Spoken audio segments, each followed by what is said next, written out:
There's a lot of talk out there about you need to be constantly hydrating, you need to be paying attention to your heat stress levels and to how hot your body is. But there's really never been a technology to inform people how they're doing around this. And Bob, you created Oxpecker Labs, and the technology you've initially created is a hydrating sensor that lets people really understand what their level of hydration is and lets them react to deficiencies and proactively manage their health around it.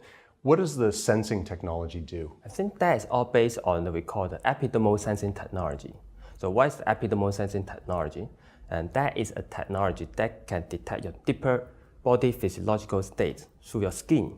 Because scientists have noticed that there is a relationship between the sweat and the electrolyte and the dehydration. In the future, we believed when we're using the sweat analysis, so that could easily tell you whether the body is dehydrated or not. You've got a mobile app around that, a platform that alerts people to their hydration level. What does that output look like? It's just like an indicator.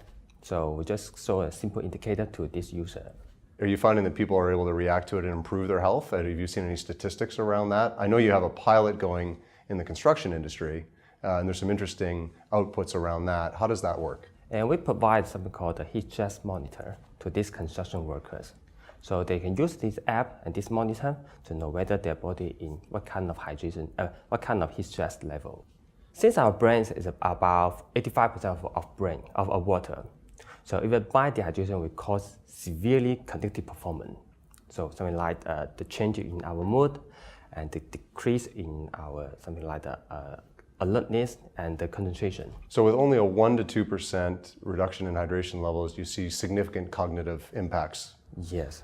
What do you have to do as a consumer to rectify that? Is it just a question of drinking water, or are there other supplements you need to think about? For this moment, I would recommend people to drink water, and the other side, we recommend to drink some electrolyte water, electrolyte sports drink, to help them to intake some kind of electrolyte they lost.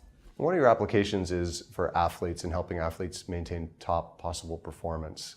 What do athletes need to be thinking about with hydration levels? And I assume they're a lot more volatile because they're exerting themselves so much more aggressively. For the sport perspective, losing as little as 2% of the body weight in fluidity, for example, they will cause the measurable decrease in performance.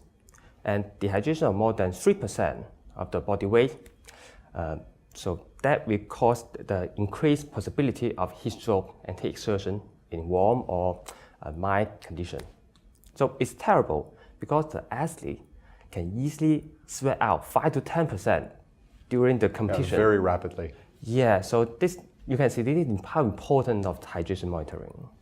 What is the next step for Oxpecker Labs?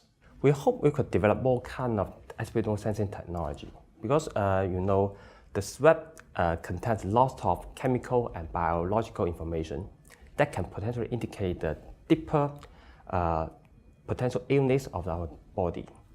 So, for example, the sweat something like contain the ions, metabolic, as protein, and other information. So, for example, the sweat ammonia, they can correlate with the body liver and the body protein breakdown. Like a liver deficiency? Yes. Simply from analyzing sweat?